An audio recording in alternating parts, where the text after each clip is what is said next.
నేను చేసిన క్యారెక్టర్ మీ అందరికీ నచ్చిందా? నేను ఆ రోజు మిమ్మల్ని అందరినీ అడిగా, మీకు నచ్చుద్ది అనుకుంటున్నాను అన్నాను. ఇప్పుడు మీ అందరికీ నచ్చిందా?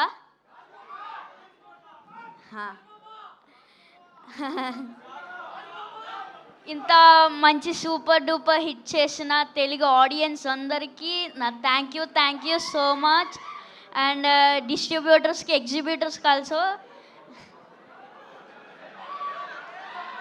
అండ్ వరుణ్ అన్నయ్య, చిరంజీవి గారు చూడడం నాకు చాలా హ్యాపీగా ఉంది. అండ్ నాగబాబు గారు, and thank you so much.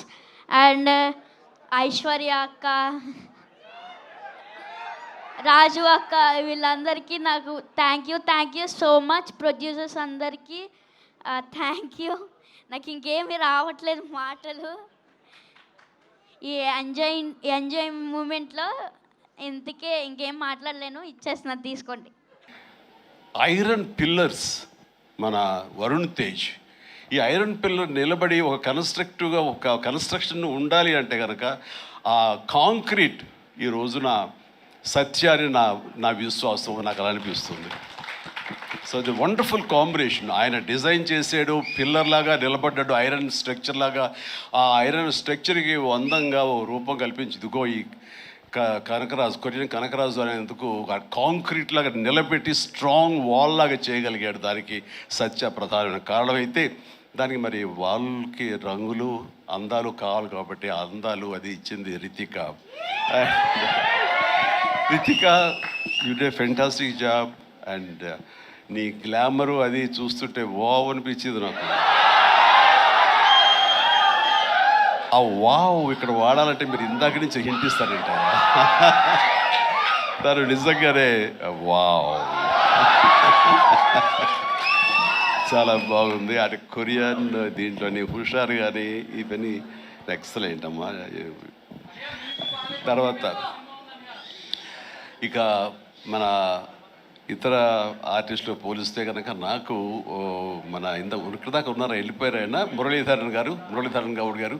Okay, ఆయన ఎక్సలెంట్. ఆయన కూడా మంచి ఆర్టిస్ట్. ఆయన సినిమాలు చూస్తుంటాము, ఎంత సహజంగా చేస్తుంటారో వారు కూడా ఇందులో కామెడీకి ఉపయోగపడ్డారు. అండ్ ఈ సినిమా విలేజ్ నుంచి, ఇక్కడి నుంచి ఇండియా నుంచి ఫారిన్ వెళ్ళిన తర్వాత చూస్తుంటే ఒక కొరియన్ ఫిల్మ్ చూసినట్లే ఉంది. అంత బాగా ఉంది. దీనికి చాలా ఖర్చు ఉంటుంది కదా అనుకున్న తర్వాత నేను ఎంక్వైరీ చేస్తే చాలా బడ్జెట్, చాలా లిమిట్ తోటి, బడ్జెట్ కన్స్ట్రైన్ తోటి, వాటితోటి కూడా ఆయన అది చేయగలిగి ఆ ఫీలింగ్ ఇవ్వగలిగాడంటే నాకు చాలామంది ఈ ఒక్క విషయంలో మనం నేర్చుకోవాలి. అంటే ఖర్చు పెడితే అనేది కనపడుతుంది తెర మీద అనే భావంతో కాదు, నువ్వు ఇక్కడ అనుకోవాలి, నీ మైండ్లో అనుకోవాలి. ఈ విజువల్స్ మీద నీకు ఉండాలి, ఎడిటింగ్ సెన్స్ ఉండగలగాలి. డైరెక్టర్కి ఉండగలిగితే కనుక ఇలా రావాలి అంటే ఏమేం చేయాలని నువ్వు ఎక్సర్సైజ్ చేసుకుంటే కనుక అండ్ అవి ఇక్కడే సాధ్యపడుతుంది. ఈ రోజునటువంటి ఈ విఎఫ్ఎక్స్లో కానివ్వండి, మనకున్న టెక్నికల్ ఎక్సెస్తో కానివ్వండి, మనకి ఇచ్చిన ఆర్ట్ వాళ్ళ సపోర్ట్తో కానివ్వండి,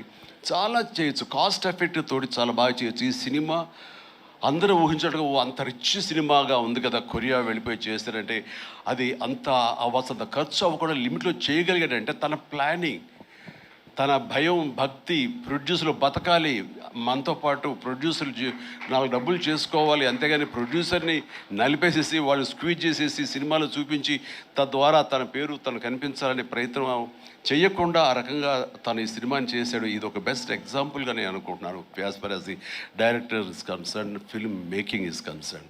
అండ్ డేస్ కూడా తక్కువలో చేయగలిగారు. మీరు ఫస్ట్ సక్సెస్, ఇప్పుడు ఈ సినిమా హిట్ అయిన తర్వాత ప్రేక్షకులకు వెళ్ళిన తర్వాత వాళ్ళు అందించిన విజయాన్ని మన విజయంగా కాదు, బిఫోర్ రిలీజ్ ఇట్ సెల్ఫ్ మీరు సక్సెస్ సాధించారు. దీన్ని బడ్జెట్ పరంగా అయితే కానీ, లిమిటెడ్ టైంతో మీరు చేయటం కానీ, దానికి నిజంగా మనస్ఫూర్తిగా అభినందిస్తారు.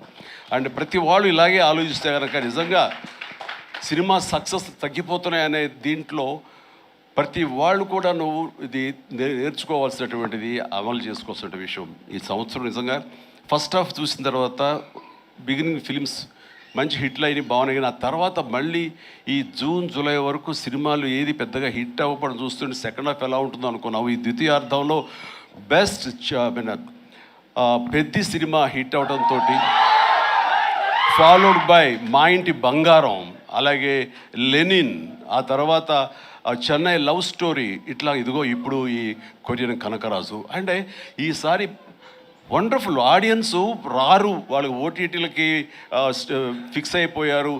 పెద్ద సినిమాలకి, ఈవెంట్ ఫిలిమ్స్కి, అలాంటి వాటికి తప్ప మామూలుగా థియేటర్కి వచ్చి చూసే పరిస్థితి పోయింది, చిన్న సినిమాలు బతికే పరిస్థితి లేకుండా పోయింది అని చాలామంది స్టేట్మెంట్ ఇచ్చేస్తుంటారు. కాదు, కంటెంట్ ఇవ్వగలిగితే, వెరైటీ కంటెంట్ ఇవ్వగలిగితే, ఇలాంటి యంగ్స్టర్స్ అన్నిటిని మైండ్లో పెట్టుకుని మనం కనుక ప్రజెంట్ చేయగలిగితే కనుక జనం రావడానికి ఉన్నారండి. వాళ్ళు ఒక సినిమా 2 సినిమాలు పెద్ద చూసిన తర్వాత ఓకే, ఆ తర్వాత సినిమా బాగుంది, ఇది ఎంటర్టైన్ చేస్తుంటే కుటుంబంతో, పిల్లలతోటి థియేటర్కి వెళ్ళి చూస్తారు. ఆ కిక్ ఇంట్లో కూర్చొని చూస్తూ ఓటీటీలో వాళ్ళకి కలగదు. వాళ్ళు బయటికి రావాలని కోరుకుంటారు.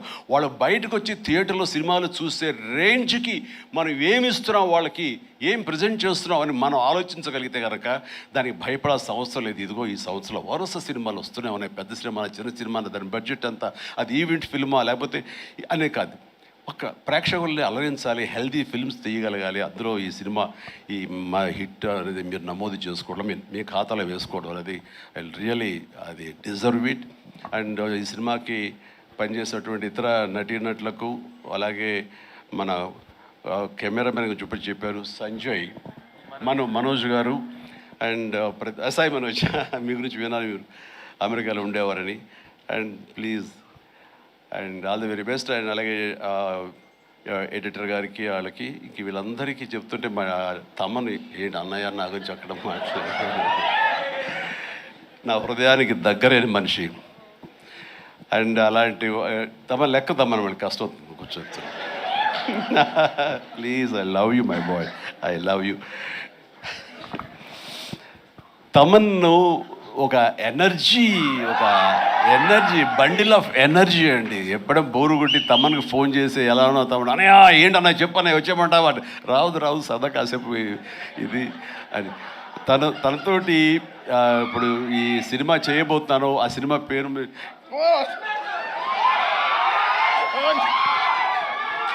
చెప్పలేదు, చాలా హోల్డ్ చేసుకుంటున్నాను. కొంచెం కూడా వద్దడవా, ఫస్ట్ లెటర్ ఫంక్షన్కి వచ్చే ముందరే బాబీ చెప్పి మరి పంపించాడు, నేను జాగ్రత్త చూసుకోండి. ఓకే, వాళ్ళకి ఇంటి ఉన్నప్పుడు ఆపుకోలేకపోతున్నాను, బలవంతంగా ఆపుతున్నాడు చెప్తాను నేను. Okay, all right. అండ్ ఇందాక డైరెక్టర్ గారు అన్నట్లుగా మేము ఒక బొమ్మను తయారు చేసావు, దానికి ప్రాణం పోసావు నువ్వు అని. నిజంగా ప్రాణ ప్రతిష్ఠ చేసేటటువంటి అద్భుతమైనటువంటి ఒక టెక్నీషియన్ మనం తమన్. నేను ఇదే మాట అన్నాను, మాకు ఈ సినిమా అన్ని రకాలుగా మేము చేసాము అని. నాకు ఈ మధ్యకాలంలో మేము చేసినటువంటి గాడ్ ఫాదర్ సినిమాలో, అండ్ తమన్ నిన్ను నమ్ముతున్నాను, దీనికి ప్రాణ ప్రతిష్ఠ నువ్వు చెయ్యాలి, దీనికి ప్రాణం పోయాలి, దీనికి ఆరో ప్రాణం నువ్వే అవ్వాలి అని అన్నందుకు ఆ సినిమాలో తను చేసి ఆ బీజిఎమ్స్ అవి అంత అత్యద్భుతంగా ఇచ్చాడు ఆ సినిమాలో. అండ్ దానికి ఇప్పుడు మళ్ళీ ఈ సినిమా మన రాబోయే కొత్త సినిమా 158 అలాగే అంతా కష్టపడి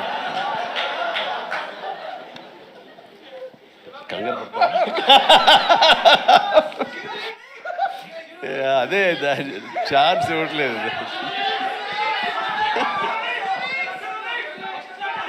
దానికి ఇప్పుడు టీజర్ రాబోతుంది నా బర్త్డే సందర్భంగా. దానికి ఇది ఆపలేవు నువ్వు, ఇంకా ఏమి చెప్పకుండా అంటే కష్టం అవుతుంది, ఇంకా చిరాకు తెప్పిస్తారు ఎంత. సో టీజర్ అనేది కొల్లి బాబీ చాలా అద్భుతంగా కట్ చేసినాడు. దానికి తను ఇస్తున్న బీజిఎమ్స్ అనేది అదొక లెవెల్లో ఉంటుంది. ఖచ్చితంగా మీరు ఆ రోజున మీరు వెయిట్ చేయండి. ఆ సినిమా ఆ ట్రైలర్ ఎంజాయ్ చేస్తూ తద్వారా మీరు బాగుంది అంటే అదే మీరు నాకు ఇచ్చే బర్త్డే విషెస్. తమన్ మనస్ఫూర్తిగా ఈ సినిమాలో నీ వర్క్ గురించి ప్రత్యేకంగా చెప్పక్కర్లేదు. అత్యద్భుతంగా చేసావు, ప్రతిదీ బాగుంది. అండ్ కొన్ని ఎలివేషన్స్ నువ్వు ఇచ్చినప్పుడు అంతా ఇంతగా తను ఒక సాదాసీదా ఒక విలేజ్ బాయ్ నుంచి వాడు ట్రాన్స్ఫార్మ్ అయ్యి ఒక కొరియన్ వాడు ఆవహించిన తర్వాత తన స్వాగ్, తను బయట తీసుకోవడం, తన సిగార్ కాల్చడం, ఇవన్నీ చూస్తున్నప్పుడు వెనకాల నువ్వు కనపడుతున్నావు సైమల్టేనియస్గా. అండ్ అత్యద్భుతం, ఇద్దరు పోటా పొడి పడి మీరు కనిపించిన తీరు, ఆ సీన్ను అత్యద్భుతంగా మేము ఎంజాయ్ చేస్తుంది మాత్రం hats off and really I appreciate. ఇక ఎవరి గురించి మర్చిపోయింది క్షమించండి. ప్రతి ఒక్కరికి నా హృదయపూర్వక అభినందనలు. మీరందరూ ఎక్సలెంట్గా చేశారు. కాసర్ల గారు, అలాగే బాయ్ మీరు కూడా. అండ్ కోర్స్ మీ గురించి ఇప్పుడే నా యూసఫ్ గారండి, దావూద్ గారు, అండ్ మీరు కూడా వెనక స్క్రీన్ ప్లేలో మీ యొక్క పాత్ర ఉందని